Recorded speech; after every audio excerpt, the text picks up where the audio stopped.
All right, welcome everyone to another one of our Inspired Spirit series, where we not only talk with people who inspire us, but people who create the spirits that we're all inspired by. Today, we're joined all the way from Adelaide, Australia, with Mike Collings, creator and owner of the brand, the Firkin Whisky Company. Welcome, Mike. Good morning, and it's great to be with you from a sunny Great to be with Adelaide. you. It's early morning for you there, but we appreciate you being with us. No, not at all. So, Mike, tell me, how did you become involved in the drinks business? I joined the drinks business way back in black and white. I think it was 1972. I joined the Courage Brewing group in England, and in those days, all the major brewing companies had wine and spirit subsidiaries, and I joined the wine and spirit subsidiary. And that was great because, you got access into kind of the whole world of brewing, pubs, restaurants, hotels. I think the group had 5,500 pubs. So you had to go out and kind of run a pub for a month as part of their kind of how is it done. And that was great because you actually learned from the ground what was actually involved, and mixing drinks, doing stuff, and working in liquor stores. So it was really actually very interesting, and actually an incredibly good grounding into what's out there and how people were reacting to the different brands of liquor. Did you work? Do you remember any of the pubs you worked in? Oh yes. Yeah. Were there any, like, I know that when I lived in London, in Wapping, there was a pub that dated back to the 1500s or something. Yeah. And I know there's quite a few of those, but do you know what the oldest one was that you worked in? Probably around the same sort of thing. I think the cellar was there was an etching in the cellar that was like early graffiti, and that said 1610. Wow. And it was carved on one of the things, but in the cellar. But I mean, to get the beer into the cellar, it was such a steep drop. The guy had got a couple of old mattresses in the cellar, and you basically opened the door and dropped the beer barrels down onto this mattress, and sort of the words were look away or something like that. And you had to let it sit, obviously, before you could tap into it. Yeah, But, absolutely, because can you imagine? I mean, the shake up. If you tried to open one of those, it would just go everywhere. Foam everywhere. Yeah. So, but a great introduction to spirits as well. Yeah, that's great. Yeah, I mean, I know that at one time, all like like you said, the breweries owned all these pubs. They were, and I didn't realize that. I mean, obviously, it would have spirits as well, but beer was probably the most prevalent item that was sold. It was followed by whiskey. Mm. Ah. And a little bit of wine, but I mean, in those days, the wine was very much a kind of at early days, Right. You basically had red or white, if red, white, and that was it, or rosé, and inflicted things like Liefremilch on people. I remember we had a brand called Black Tower. I think it was I remember that as well, and it was like it was. People used to collect them for making lampshades out of and all that kind of stuff. So, it was interesting because that was early days of kind of branding. So it taught me a huge amount. So let me see, that's like almost 50 years ago. Wow. But great fun. And then after Courage, you spent time with Diageo, or the precursor of Diageo, for a number of years. And that's really where you got a lot of your brand experience and exposure. Correct. I moved across from the domestic market into the international market by joining United Distillers, and that was the product of one of the biggest takeovers in UK or world spirits history. And later on, that followed again by the merging of two the number one and number two spirits companies in the world to form Diageo. So, and I started out in 1987. Within, I don't know, probably 4 or 5 weeks of joining, I ended up looking after malt whiskey. And malt whiskey in those days was kind of, it wasn't what we have today. It was more of a kind of hospital pass. I mean, we had a world share of something like 2%, with 45% roughly of production capacity, because all the malts used to go into the blended whiskies. Sure. So selling single malts on their own was just almost unheard of. And when we started down that track, people said, you want to do what? And the breakthrough was actually putting together the classic malts, which is, a new take on how to introduce malt whiskey to people, because it was based on product knowledge and discover for yourself. And it wasn't a hard sell. It wasn't a big advertising burst. And it was a way of actually introducing the regionality of the different flavors in malt whiskey. And because I'd spent 20 years before that almost in the wine trade, I knew about grape type and wines, and with that, what impact that had on wine. Sure. And we applied that to malt whiskey. So we ended up with putting out the classic malts and never looked back. It was initially quite hard yards, but you can imagine, in early on, trying to introduce 6 unknown brands of malt whiskey into a bar, and people said, you want to do what? But then we came up with the idea of this back bar booster. And the only reason that we came up with that is we had to trot into various board meetings to try and explain to people what we were trying to do. And we had this plinth made that would hold 6 bottles. And we said, well, This is how it works. So dumped it in front of people. And on the back, right, we had short descriptions of what whiskies there were, which is great for me, because I'm sitting there trying to remember, it's like with board meetings. Where am I? What am I doing? It's like prompt notes. And I thought, well, why don't we do that for bar people? Because bar people in those days weren't nearly as knowledgeable. Today's barmen are much more knowledgeable. Yep. And so it was a different scenario, but it was great fun. And, it pioneered a huge increase in knowledge and awareness of malt whiskey. And I remember buying there was a mix pack, maybe 100 ml, 200 ml, or whatever they were back then, that I bought duty free, and that was like, I said, wow, this is great. We get all of these single malts together. Yeah, it was brilliant. That was actually very funny, actually, because when we first started, we didn't have a litre.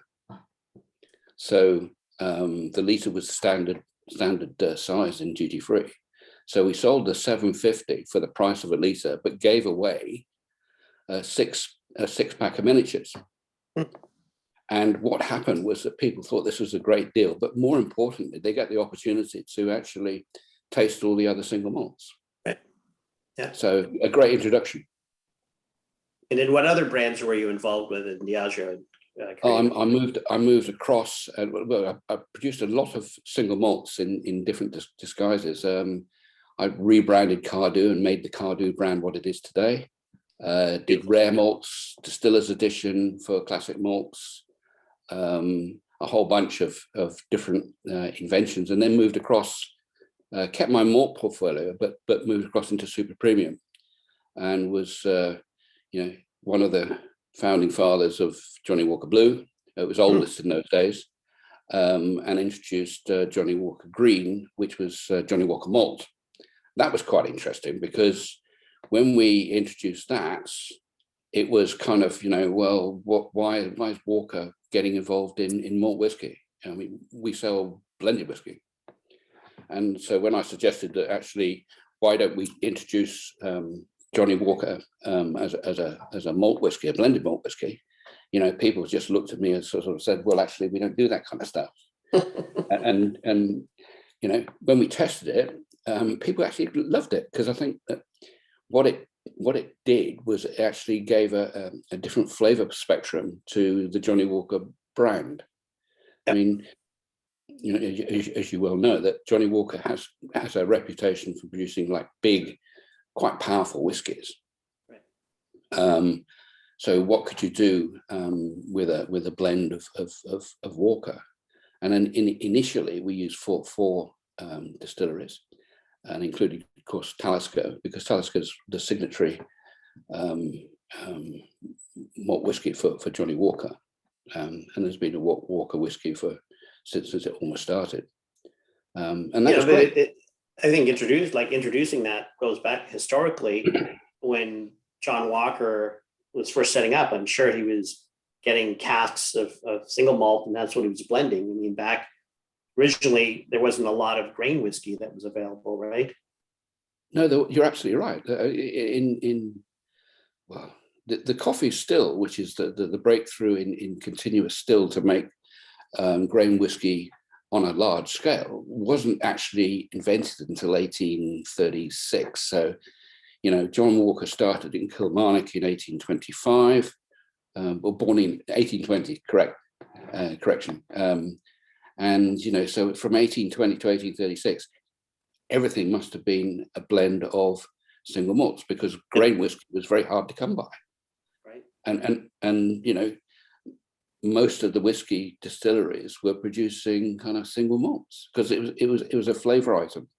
Sure. I mean, I even remember I've had the opportunity to try Johnny Walker Reds from the 50s or 30s or 50s, I think, and a black from the 50s. And those had such more powerful flavor because it had more malt in it, where today there's less malt and probably more grain in there as well. Yeah, and also the flavor of whiskies, branded whiskies, does change with the amount of stock.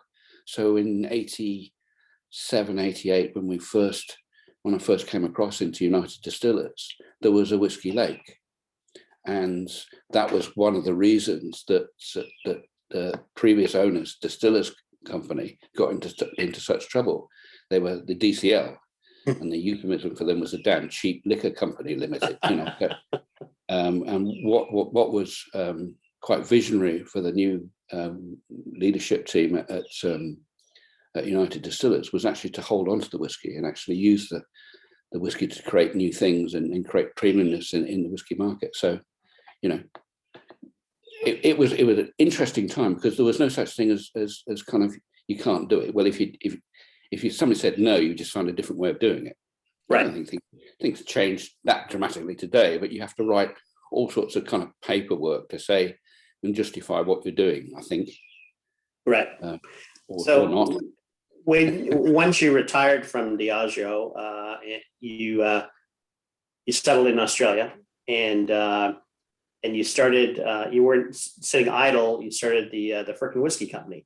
I think you had Spencer Collings before that, right? And then that's correct. And tell us how. Yeah, go ahead. Sorry. So when I retired, which actually lasted about 6 weeks, because I got bored and I got back into kind of doing stuff, and then I thought, well, why don't I do this for myself? So I started Spencer Collings, which is my whiskey company. And then when I moved to Australia, I actually was in Japan, and I was meeting Robin Tuchek of Blackadder fame. And we were in a bar and we got talking and had a few whiskies and decided that actually, I said to Robin, the whole malt whiskey scene is getting far too serious. I mean, I think we need to liven it up a bit and make it more enjoyable. So that's where the Firkin Whisky Company was born. It's kind of mischievous. It's a tad kind of tongue in cheek, as you can see from the name. But I mean, so that, it was, if you like, it was born in Japan and bred in Scotland. And it turned out to be, really, really quite fun. Well, it's freaking great. It's it's a great idea. So now Firkin obviously it refers to a small cask, but aside, that wasn't your purpose of it. This was to, again, like you said, create some fun around it, and also you wanted to focus on flavor, correct? Correct. Yeah. So the way to create flavor is the type of cask or barrel that you want to use, because about 70% of all whiskey flavor comes from the barrel. And so having experimented over the years with different types of barrels and different things, came up with the concept of actually taking two different types of wood and putting those together in a barrel. So we use we cask from first fill bourbon, and then we get staves from the Limousin area in France, which is new oak, with our custom char, and then get cooperage to put them together in one barrel. So we get a unique barrel. And then we go another step, which most people do not do at all, which is we pair each whiskey to a fortified wine that enhances the style of the whiskey and not kind of obscures it.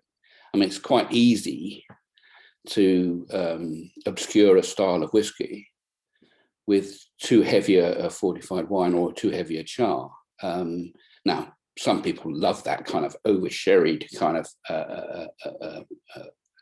style, and it's incredibly successful with certain brands, where we call Macallan, for example. Yeah. But in our case, we found that actually, if you accentuate the style of whiskey, you actually produce something that's actually in a different class. So the combination of unique wood casks and our soulmate, and we call it soulmate pairing, produces some pretty spectacular whiskies. And we'll get into those in a second. But I also noticed all of the Firkins are bottled at 48.9% alcohol. Where does that come from? Oh, that's a kind of euphemism. It was. Robin and I were discussing what was the best kind of strength to bottle whiskey at, and you could be there for hours. So we decided that actually the way to do it was actually to take the combination of our birth year. So 1948 was Robin, and I was 1949, so we came up with 48.9, which is great because, I mean, apart from being a signature strength, it allows you to actually not do any chill filtering or virtually none whatsoever. And you only do the minimum amount of filtering to keep the maximum flavor. Great. So, well, let's talk about flavor, and let's look at the different whiskeys, and we'll start with the Firkin 49, and 49 referring to the year that the distillery, or the second coming of this particular distillery, which is Tullibardine. It's a great whiskey, Highland whiskey, and the reason I chose it initially was actually that we share the same foundation year, 1949. And what we've done with this one is actually taken two fortified wines. So, I guess you could say, well, what's better than one fortified wine? It's two. So we took, and it's a blend of Oloroso and Amontillado sherries that we use in the conditioning of the cask. And the Oloroso delivers this kind of richness and a tad of sweetness, and the Amontillado delivers a nuttiness. So once the whiskey's been married in the cask with this flavor profile, the result is that you get something that's really quite soft and nutty, and it's pretty unique, and it's a lovely whiskey. I mean, it's one of those kind of how can I describe it? Moorish styles of, you have one and I'll have a little bit more. Thank you. Well, on the description and character, you have your lip-smacking deliciousness. Yeah, which it certainly is, and it's a great way too, because I think Tullibardine is not a distillery that a lot of people are familiar with, but it certainly gives them access to it and lets them know more about it. Yeah, it's a fabulous dram as well. So it's the result is something really quite special. And then the next one that we have, and these are all the US releases that we're showing off today, the Firkin 10. And the Firkin 10 meaning it's 10 years old. But this is from the Royal Brackla distillery, correct? Yes. And what we do with that one, because I mean, Royal Brackla again, but it is a fabulous dram, but it's quite creamy. So we've paired this with Madeira wine and our custom casks, and what you get is something that's kind of very rich, but also creamy, and it's got this wonderful, long, lingering finish to it. And it's one of two distilleries that's got a royal warrant, right? And the royal accolade. There's Royal Brackla, and of course Royal Lochnagar, which is at the bottom of the garden of Balmoral Castle, so the Queen can see it out of her window. Right? And this one you call it Bodacious Elegance, and I think it certainly has that. And It's just a great whiskey. And why? I'm just curious, why Madeira, not port, not sherry in this one? Um, I've always thought that Madeira's got this kind of richness that's unique because of the way it's put together, and it's got this rounded, almost Christmas pudding flavor profile to it. And when you match it with a whiskey of this type, you get a really quite well, I call it bodacious. I mean, it's voluptuous. It's very well rounded, and it's one of those kind of whiskies that you think, this is a big rounded whiskey. And the other thing too is, I mean, this is 10.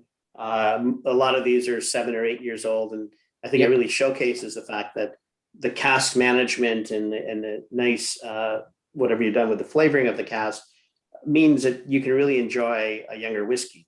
Whiskey doesn't have to be 20, 25, 30 years old to get so much elegance from it. And the Firkin 10 certainly shows that.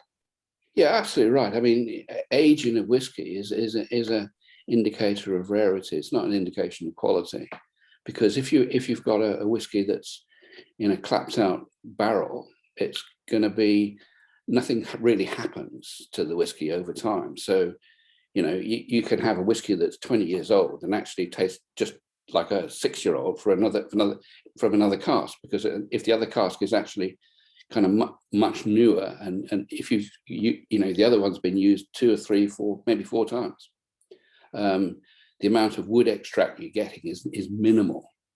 So being kind of 30 years old doesn't mean anything.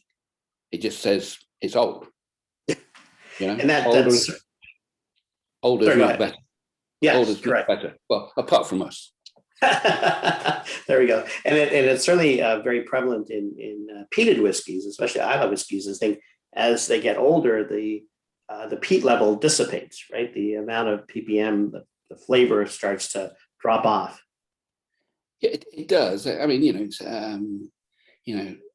that was one of the classic discussions we had with classic malts when we put Lagavulin into the lineup.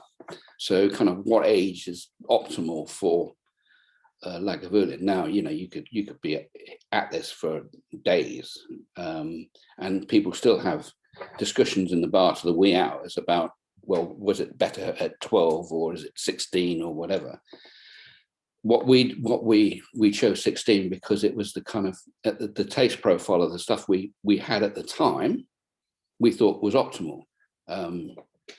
But if I looked at it again today, you might come up with a different decision. So you've got to look at individual cask management to actually get for your profile. Now, when you're the size of Lagavulin, it's a different ball game, because you're averaging casks. We don't. Right. We only sell single casks, and I have the unenviable job of actually tasting every single cask, which is great fun, actually. But you have to say it's hard yards. I know what it's like. I have multiple samples of casks that I must get to sometime this week. So we'll see. Yeah, absolutely. So the next one, Mike, is the Firkin Rare, which is from the Ardmore distillery. Ardmore is unusual. It's a Highland distillery that actually makes peated malt, aside from unpeated, but this is their peated malt. And you married this. It's called Sumptuous Peat. And tell us about the cask type that you use in the fortified wine that you decided to pair this with. Well, what's interesting with this is you rightly say it's very unusual that you get a peated whiskey that's not from an island.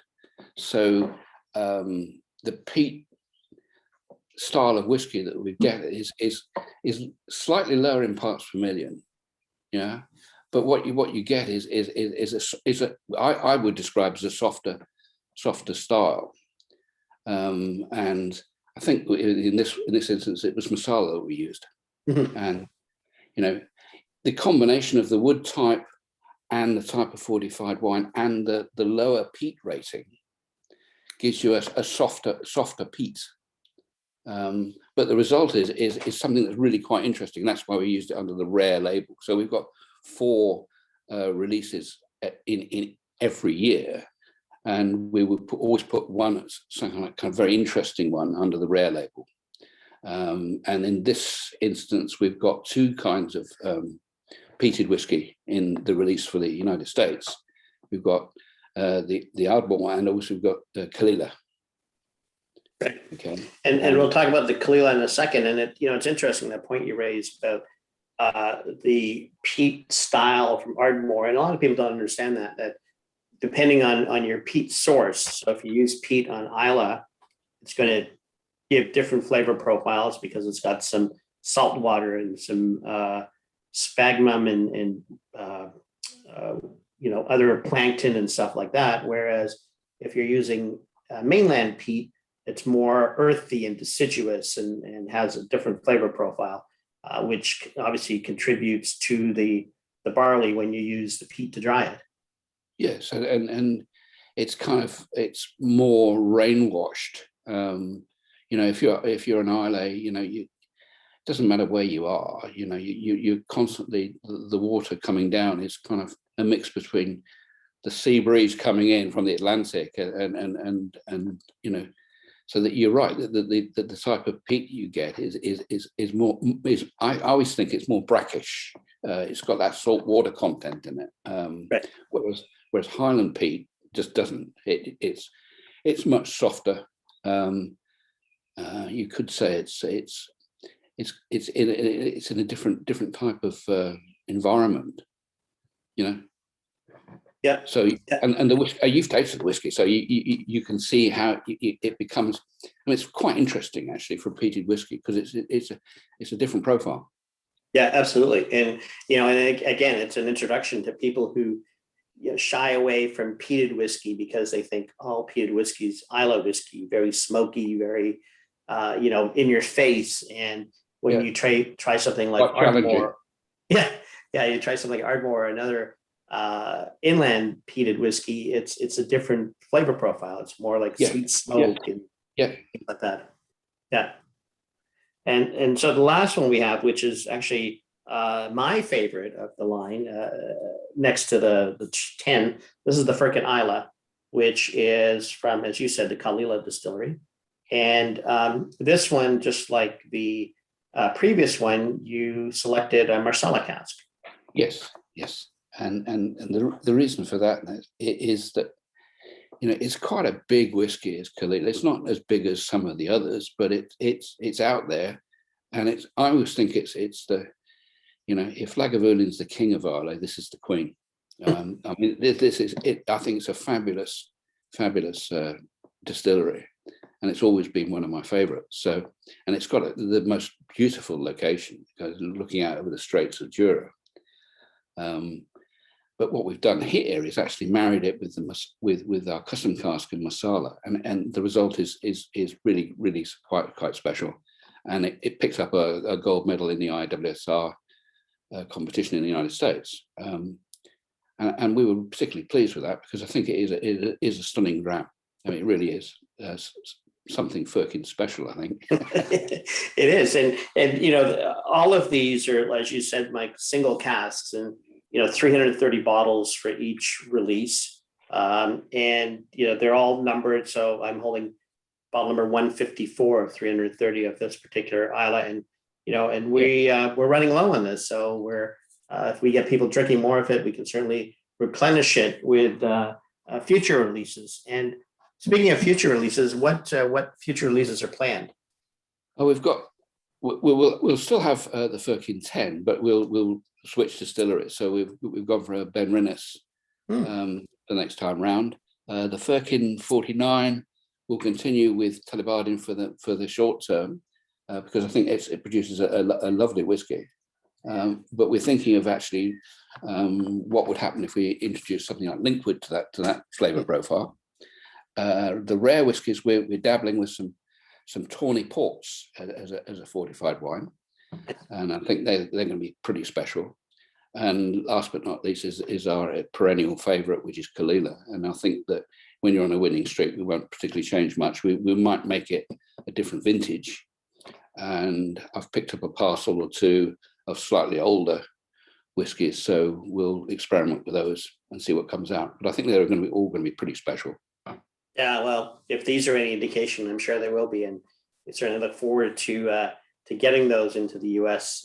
As soon as we can convince the government to get rid of the tariff that is such a challenge right now. 25% additional. Yeah, that's a crazy situation, and hopefully that the powers that be will get back to normality so that we can actually all play on the same playing field, because it's hurting American exports, particularly Jack Daniels and bourbon whiskies in Europe. So I just see it's a tit for tat thing that's going on. It's not good. It's not good for anybody at all. You're absolutely right. You're absolutely right. And and they don't realize that it's the consumers who end up paying for this. Correct. And so this is a feud over airline subsidies, and how is the average drinker of whiskey or now cognac or wines guilty of having participated in this? So it's really frustrating for us, as you know. Well, hopefully the new administration in the States will give it some kind of hopefully some priority and take it away. I think they will.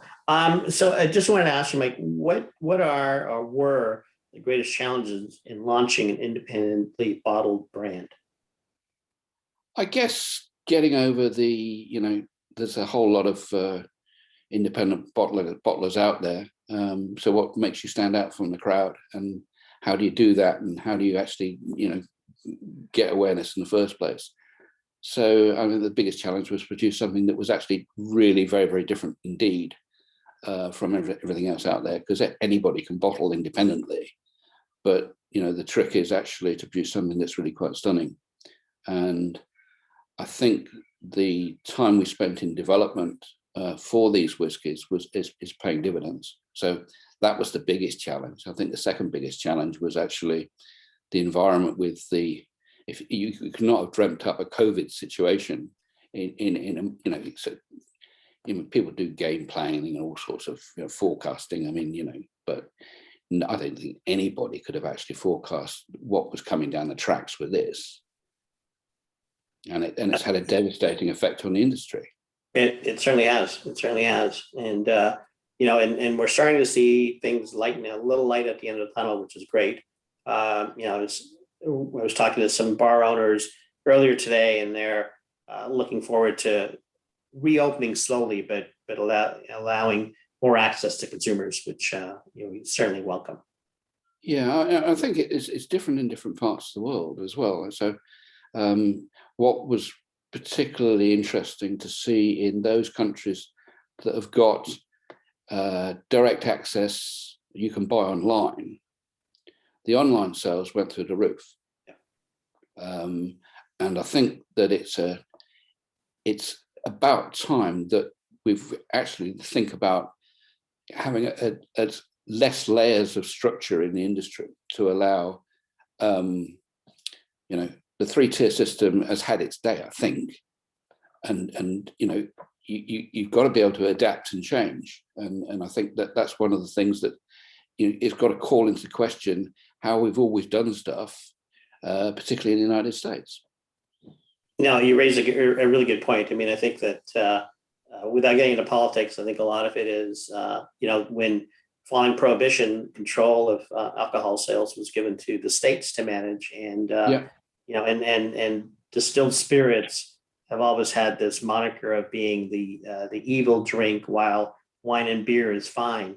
And so you see a lot more consumer direct sales of wine, where spirits are certainly not welcome and not allowed, and where we're starting to see some of that happening now, and I think that it will change. Unfortunately, I don't think the 3-tier system will disappear. It'll be some time, but where the U.S. is certainly in infancy in direct to consumer sales compared to Europe and the U.K., and it's frustrating for consumers that they, in some places, their only option is to buy things through the state-controlled liquor stores and limited to whatever the powers that be decide that they're going to allow to sell to the public.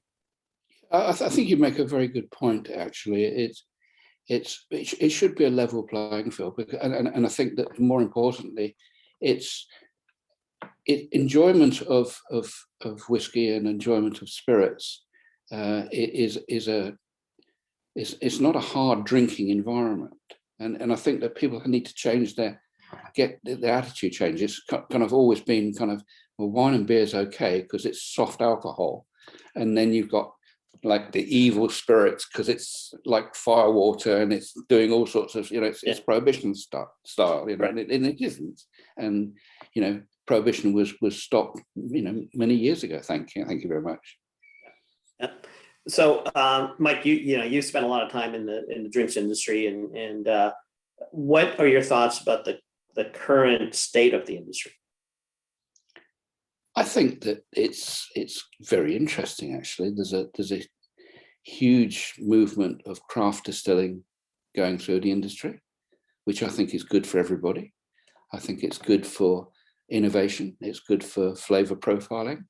It is good for the big boys, because the big boys have to be recognized that they've got to be lighter on their feet. And the end benefit is that the consumer actually gets to try a whole bunch of new things. Now, the only watch out for it is that some of the craft stuff is kind of a little bit pricey, just because it's made by two people in whatever, doesn't mean to say it has a 25% or 30% price hike with it, so size matters, but not that much. I can say that. Yeah, that's true. I mean, it's a good point, and I think that it's certainly exposed, giving the consumers a greater options of what to have, and also introduce people to different spirits. And we're continuing to see a rise in consumption of brown spirits, and which is great. I mean, it's not only whiskey, but other rum and cognac and other things. And I think as consumers want to branch out and say, well, what else is there? I've tried all the bourbons. What else is there? And we're starting to see that as well. So I think it's been a real awakening of maybe something that an industry that was kind of sleeping for a while. Yeah, and I also think that you get, as the consumer becomes more knowledgeable, then they're prepared to take more risk, or they're prepared to expand their repertoire. And I think it's the expansion of that repertoire. It's a bit like saying, well, I only drink Cabernet Sauvignon and red wine. And then you go, well, actually, Shiraz is quite interesting. And then look at some of the Merlot blends or whatever, and you can suddenly say, wow, there's a whole world out there that I wasn't aware of. And I think it's exactly the same with brown spirits or whiskey, with an E or without an E. Right. And I think that's really quite kind of important, because all bourbon is not bourbon, and what's amazing is the renaissance of bourbon whiskey, because people are suddenly saying, well, actually, it's not just about a fifth of Jim Beam, it's about kind of some of the boutique distilleries and some of the interesting stuff that's being distilled by the new craft distillers. So very enjoyable for most people. And I think that's the great thing about this industry. Is twofold. One is there's always something new around the corner, and secondly, it's a great. I mean, the people in the industry are just super people. They are. They are. Yeah, they certainly are. And even though it's a big industry, it's close knit. People. You have a relationship and a bond with those people, and you share something in common. And it's truly international as well. So you can relate. I mean, the stuff that the Indian distillers at Outrun have done, changing perceptions and changing the world, and you can relate to some of those people easily because they're actually pioneers in their own right. Right. And I think, you know, there's lots of different things going on, and that's what makes it so exciting. So, you know, this is great for us because, you know, we can have a Firkin whiskey that's quite, you know, quite interesting and different around the world. So maybe Absolutely. as we go forward, we might have single malts, Firkin single malts from other countries as well. Well, that would be great. And Mike, we really appreciate, you know, what you have brought to the, you know, to the Firkin and to this brand, because of your, given your creativity and your opportunity to be creative in your past career, and now having your own brand that really is freaking amazing. And we, you know, we at Glass Revolution feel privileged and honored to represent you in the U.S. And I know that, you know, you were speaking about Robin earlier, and I think it was 3 years ago, maybe. I was in Japan and with Robin, and he got on he said, "Oh, I got to introduce you to Mike," and we got on a call. That was when I first met you, and then Right. I had the privilege of being in Adelaide for a spirits conference that I was speaking at, and had a lovely dinner at your house, met your wife and daughter, and it was just a really great experience to get to know you that way as well. Oh, great. And I guess we're going to forge ahead and do great things with Glass Rev. So thank you very much. That's great. Yeah. Well, Mike, I want to thank you again. Is there anything else you want to add? You want to say to the? I just say to folk, go out there and taste the Firkin difference. So we have a lovely kind of tongue-in-cheek way of describing our whiskey. We just describe it as being Firkin awesome. So go out and enjoy some. Well, thank you, and spending time with you has been freaking awesome, and I appreciate that. Okay, thanks, right. Mike. Thanks very much. All right. Cheers, okay, then. so